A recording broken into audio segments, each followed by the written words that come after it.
King Charles goes nuts after Camilla caught bullying her granddaughter, Princess Charlotte. At a royal ceremony meticulously orchestrated to showcase the grandeur and unity of the House of Windsor, all eyes were fixed on the senior members of the family as they strode across the red carpet beneath a blaze of dazzling lights. Yet amid the seemingly flawless spectacle, an unexpected moment cracked the polished facade.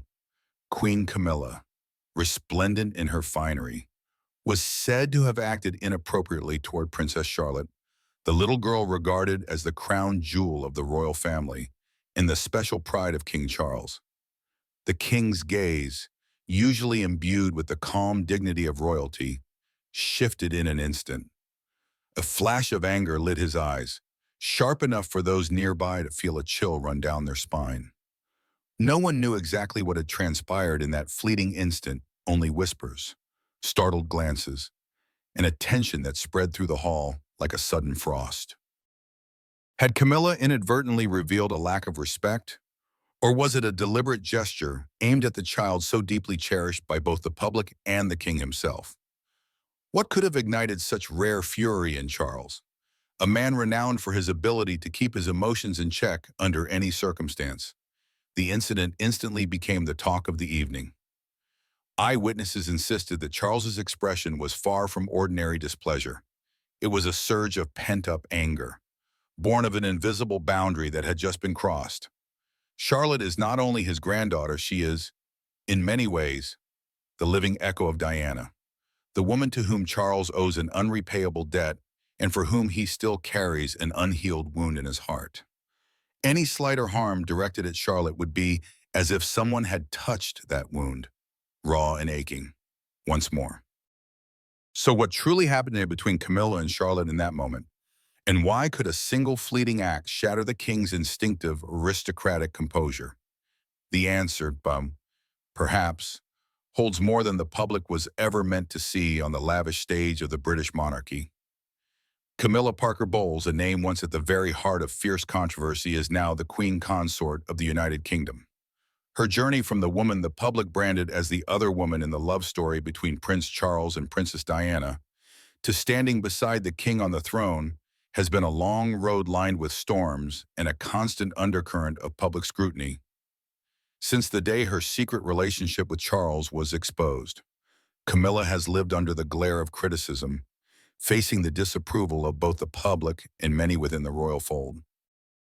Yet, despite those years steeped in scandal, time and her steadfast presence at Charles's side have elevated her from a shadowed figure to one of the most powerful women in Britain. Even so, wearing the crown has not freed her from the vast shadow of the past.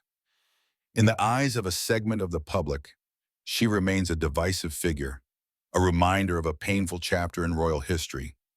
Her marriage to Charles may have legitimized their love, but it has never erased Diana's imprint on the nation's heart. This ensures that every gesture, every word from Camilla, especially in interactions with the younger royals, is examined with a scrutiny far harsher than that faced by others. In contrast, Princess Charlotte, daughter of Prince William, and Princess Catherine embodies a very different image. Third in line to the throne, she has carried the weight of royal expectation from an early age, yet has captured the public's heart with her charm, quick wit, and poised moments before the cameras. She is seen as one of the brightest faces of the new generation of royals, modern and relatable, yet steeped in traditional grace. The bond between Charlotte and her grandfather, King Charles, has long warmed both the media and royal watchers.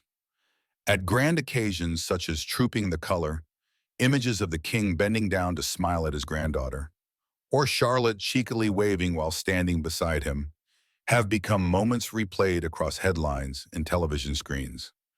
Charles, a man rarely given to overt displays of affection, seems to reserve a unique softness for this particular granddaughter. To him, Charlotte is not only the future of the monarchy, but also a source of warmth and comfort in a life long shadowed by pressure and personal wounds. The royal family, at least on the surface, still maintains an image of unity. The King and Queen Camilla stand at the center. Prince William and Princess Catherine serve as the pillars of the next generation. while the younger princes and princesses act as a living bridge between the monarchy and the public. Yet behind the smiles and handshakes for the cameras, undercurrents persist from the strained relationship with Prince Harry and Meghan to quiet rumors of discreet tensions among certain senior members. It is within this context that every royal event becomes a subtle test of internal relations. A single unfriendly glance, a half-joking remark, or even the smallest gesture can be dissected by the press and the public alike. And when the central figures are Camilla and Charlotte, two icons at opposite ends of the generational spectrum, one carrying a controversial legacy, the other embodying the promise of the future, any hint of discord, no matter how slight, is bound to ignite into the spotlight of public debate. That is why the incident in which Camilla was alleged to have acted inappropriately towards Charlotte carries such particular weight.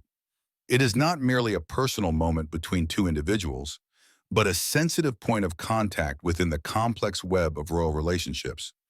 It is the clash between a past still shadowed by controversy and a future expected to heal by old wounds, between the bonds of family and the demands of the crown, between a queen who has faced public doubt and a young princess beloved across the nation. And in the eyes of King Charles, anything that threatens Charlotte's safety or image is something he cannot and will not overlook, no matter how grand or dignified the setting in which it occurs. The royal banquet at Windsor Castle that evening had been anticipated as a rare occasion for the family to gather in an atmosphere both formal and warmly intimate. The vast hall was adorned in splendor, its crystal chandeliers casting a golden glow, red carpets unfurling beneath every step, and the faint scent of white roses, the emblem of the royal family, drifting through the air. Long tables draped in white silk were laden with exquisite dishes and fine wines, creating a scene so polished it seemed nothing could possibly disturb it. King Charles, dressed in a finely tailored ceremonial suit, stood in conversation with Prince William and a few distinguished guests. Queen Camilla, wearing a glittering tiara and a striking emerald gown, moved among the groups like a gracious hostess. Princess Catherine, elegant in a navy blue dress, kept a watchful eye on her children, especially Charlotte, the little girl who invariably drew attention whenever she appeared at a grand occasion. At first, Charlotte adhered perfectly to royal decorum, standing beside her mother and smiling politely at guests. But at just 8 years old, her natural restlessness soon emerged. As the music swelled and the sound of laughter and chatter filled the hall, she slipped away, weaving between guests toward the tall windows where she had spotted a group of performers preparing their act. Her soft brown hair swayed, the skirt of her dress flaring gently with each step, like a small breeze breaking through the solemn stillness of the great hall. It was at that moment that Camilla's eyes caught sight of her. Instead of offering the indulgent smile many might have expected, the queen consort moved quickly toward Charlotte. Her voice, according to several witnesses, rang with a sharpness that sounded more like a command than a gentle reminder. It was said that Camilla leaned down close to Charlotte's face and spoke words that instantly erased the child's smile, leaving her wide-eyed in surprise. Some sources even claim that Camilla had snapped at her, a rarity at any public event, particularly when the subject was a young royal. Princess Catherine, only a few steps away, noticed immediately. Her expression shifted from calm to tense in an instant. She strode quickly to her daughter, placed a protective hand on Charlotte's shoulder, and fixed her gaze directly on Camilla. It was not the look of a dutiful daughter-in-law toward her stepmother-in-law, but the stare of a mother ready to defend her child from unfair treatment. The air in that moment seemed to tighten. The laughter and chatter around them dulled as those nearby sensed the change. King Charles, speaking with guests not far away, swiftly picked up on the tension. Turning his head, he saw Charlotte pressed close to her mother, Catherine's steady, unyielding gaze locked on Camilla, while Camilla herself maintained a composed expression tinged with unmistakable irritation. For just a second, Charles's face changed. His brows drew together, his lips pressed into a firm line, subtle signs that the king's temper was beginning to rise. King Charles initially tried to maintain the composed dignity expected of a head of state. He knew that at any public engagement, personal feelings must be carefully hidden behind polite smiles and cordial handshakes. But the sight of Charlotte pressed close to Catherine and, her eyes glistening with a mix of surprise and hurt, struck him like a blade to the heart. Memories came flooding back, memories of the years Diana had endured pain, of the times he had stood powerless while those he loved were caught in the cold machinery of the palace. For the first few minutes, he remained still, taking a deep breath and telling himself he might have misunderstood. But Catherine's gaze, sharp, protective, combined with the flicker of awkwardness and faint displeasure on Camilla's face, told him this was not something that could be brushed aside. His love and instinct to protect Charlotte were so strong that the ceremonial restraints which had bound him for decades suddenly felt meaningless. When the banquet quietened and guests began drifting toward another part of the hall, Charles strode over to Camilla. His voice was low, but carried enough weight to make her look up at once. "I want to know what just happened with Charlotte," he said, each word deliberate, his eyes never leaving hers. Camilla hesitated, then replied that she had merely reminded the child to behave at the event. Charles was not convinced.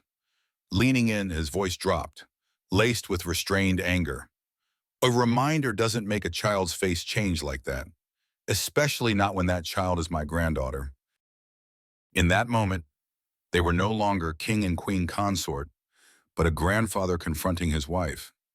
Charles did not raise his voice, but each word landed like a hammer blow. His severity came not from his title, but from an unconditional love for Charlotte. For Camilla, it was an unmistakable signal she had crossed a line that could not be crossed in the king's heart. Charles's bond with Charlotte was more than simple affection between grandfather and granddaughter. To him, she represented something missing in his life, a dream fate had never fully granted. In private conversations, he had often admitted that he once longed for a daughter. During his marriage to Diana, amid all the fractures and misunderstandings, he still held hope that one day they might have a little girl, someone who would carry the grace, gentleness, and sensitivity he had always admired in women. That dream died when the marriage ended, leaving behind an unspoken ache. When Charlotte was born, on a bright May morning, Charles had stood silently by the hospital window, his eyes shining as he looked down at the crowds cheering in the street. In that moment, he felt a rare kind of happiness, as though some of the regret from his past was being quietly mended. He has often said Charlotte is not just his granddaughter, but the daughter I never had. And each time he sees her with her soft brown hair, bright eyes, and mischievous smile, he catches glimpses of Diana, the woman who left the deepest mark on his life.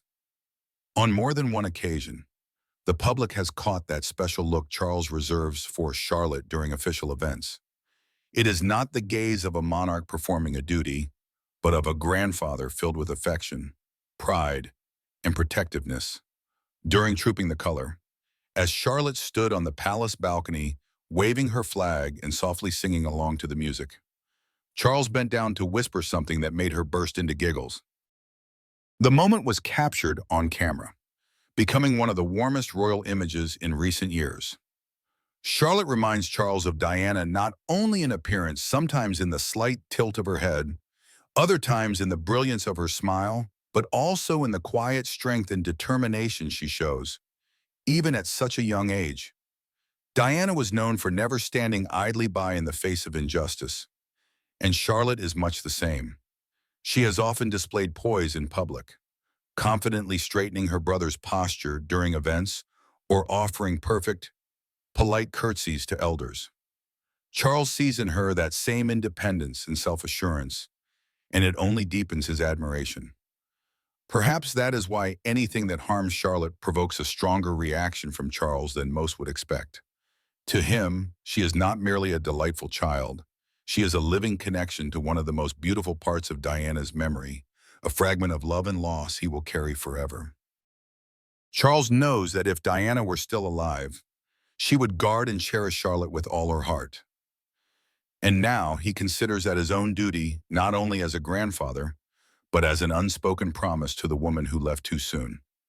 This explains why, at the Windsor Castle banquet, when he saw Charlotte being scolded, Charles could not maintain the usual silence he so often kept.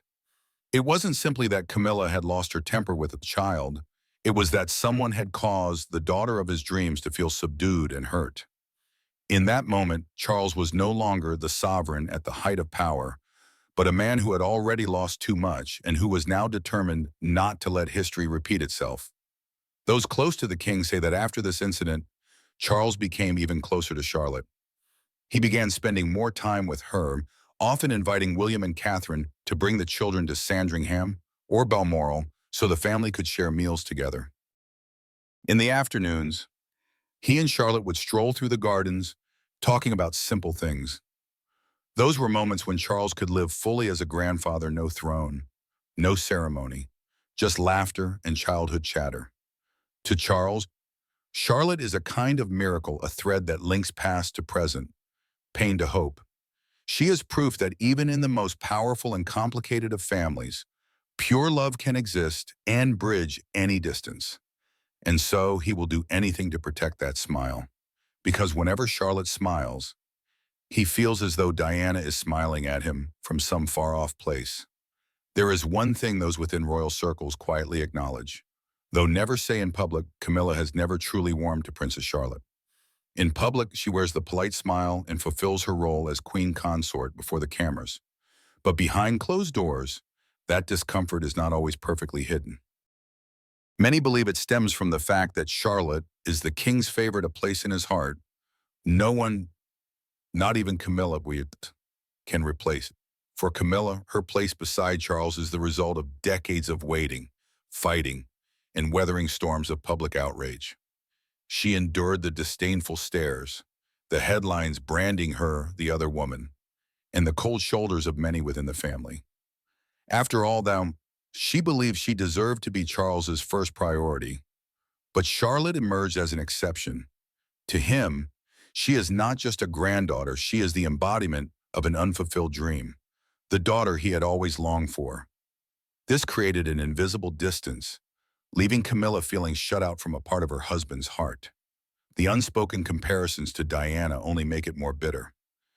Charlotte not only reminds Charles of Diana, she also stirs that same association in the public mind, graceful, warm, and beloved. For a woman who has lived in the long shadow of Diana, seeing Charlotte so adored feels like an unending reminder of old wounds. Deep down, Camilla knows that no matter how hard she tries, she will never replace that image, and that Charlotte, in her own way, keeps Diana's memory alive in both Charles's heart and the hearts of the British people. Perhaps that is why, in certain moments, Camilla finds it difficult to contain her emotions. The Windsor Castle incident was one such moment. One rash act, raising her voice at an 8-year-old girl during a royal banquet, became the crack in an image she had worked for years to repair. Until then, Camilla had gradually softened public opinion, moving from reviled to at least partially accepted as queen consort. But after that night, the whispers returned. She'll never change. Still the same selfish woman as before. Worse still, she lost something more precious than public approval, Charles's trust. The king, who had always sought to shield Camilla from storms, this time made no secret of his displeasure. Within the family, that was a dangerous sign that me and Camilla had crossed a line Charles would not allow anyone to cross, his love and protection for Charlotte. From that point on, their relationship was never quite the same, even if they continued to appear together for official duties. Camilla also lost the chance to preserve harmony with Catherine, a key figure in maintaining the royal family's image of unity. Catherine had been one of the few who could subtly soften public judgment of Camilla, thanks to her grace and tact. But when Camilla scolded Charlotte, Catherine responded not only as a mother defending her child, but as a royal safeguarding the family's image before the public eye. Once that fracture appeared, it would be very hard to mend. And in the end, the greatest loss for Camilla was the chance for Charlotte to ever truly see her as family. Children hold on to strong emotions for a very long time, And the mixture of confusion and sadness in Charlotte's eyes that evening is likely to remain etched in her memory.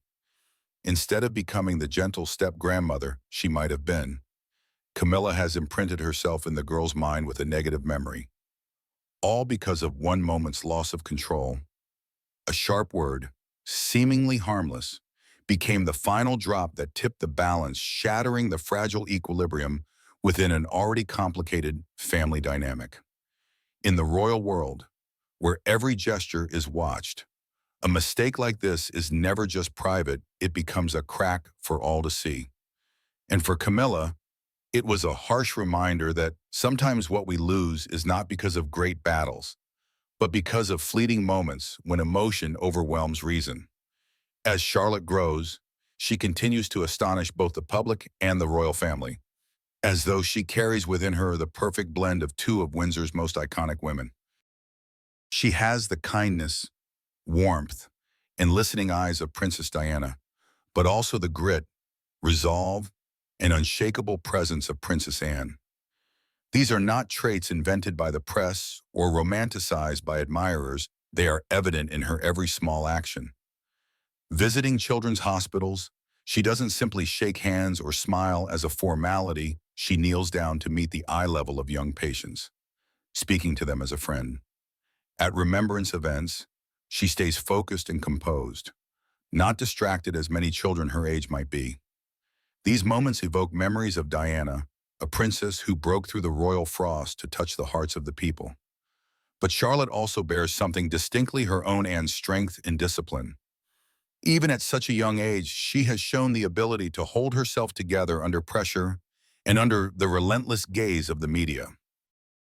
When photographed unexpectedly, she neither flusters nor freezes, but instinctively adjusts her composure, a skill that even some senior royals lack. It's clear she is being shaped not just to be beloved, but to be capable of carrying the weight of responsibility when the time comes. And this is why many believe that, should Charlotte one day ascend the throne, she could usher in a new era for the monarchy just as Queen Elizabeth II did in her time. Elizabeth steered the royal family through turbulent waters, preserving its dignity while skillfully adapting to the modern age. Charlotte, with Diana's heart and Anne's will, could well repeat that feat. She has the power to stir deep affection in the public, while running a reign with the firmness required to weather scandal and storms. Yet, that very potential is what unsettles some within the royal family, especially those who place personal interest above the good of the institution. Charlotte, in her youthful innocence, is not yet aware that every smile and gesture can carry an unspoken message, a silent declaration about the monarchy's future direction, but the shrewd and the wary see it plainly. They know that once the public's trust and affection are placed in Charlotte, her influence could become a force beyond easy control. And so, somewhere within the cold stone walls of the palace, certain eyes have begun to watch her closely. Charlotte may not be a political threat in the traditional sense, but she has the potential to become a symbol so powerful it could overshadow those currently in power. A future queen whose image is pure, whose heart is kind, and whose spirit is unyielding would be near impossible to manipulate. For those accustomed to pulling the strings, that is a troubling thought. If Elizabeth II was the rock that held the system firm amid the waves, Charlotte could become the torch that rekindles the fading faith of the British people. The only difference is that she has been born into an age where every move is recorded. Every word can become a headline within seconds. And if she holds on to Anne's steel and Diana's compassion, Charlotte would not merely be a queen in name, she could lead a true renaissance for the monarchy. But the history of the British royal family has never allowed a smooth path for those who shine too brightly. And perhaps this is only the beginning of Charlotte's story, a girl carrying the legacy of the two most formidable women in Windsor's history, and who may yet prove to be the key that either opens or closes the grand gates of a glory the world once knew. From the public's perspective, the relationship between Charles and Camilla has always been a storm-tossed voyage from stolen glances in the shadows to standing together on the highest step of the monarchy. They endured fierce public opposition, the cold stares of the Windsor clan, and countless barbed headlines. Every scandal, every rumor, every detail dredged up about Diana's death seemed a dagger aimed at their bond. Yet, through it all, they pressed forward hand in hand, which is why when this new incident erupted, many wondered, could this truly be the shock strong enough to shake a love forged through fire and tears? Or is it nothing more than a passing gust, incapable of breaching the wall of trust they have built over decades amid the storm? One name suddenly emerged as an unexpected focal point: Charlotte, the young princess, with her radiant smile and poised demeanor, has long captured the hearts of the British public. Her innocence is more than just a symbol of the royal family's next generation. It's a living bridge between the palace and the people. Every step, every bow, every glance from Charlotte carries a kind of influence that even the most seasoned media advisors will admit she has the rare power to shift the mood of a crowd. So when the whispers began to circulate that Charlotte had shown signs of displeasure toward Camilla, it could hardly be dismissed as a minor detail. Even the briefest gesture from the princess could stir old memories, wounds in the public consciousness that never truly healed. And those memories are all too familiar. The love triangle between Charles, Camilla, and Diana remains one of the darkest stains on the modern history of the British monarchy.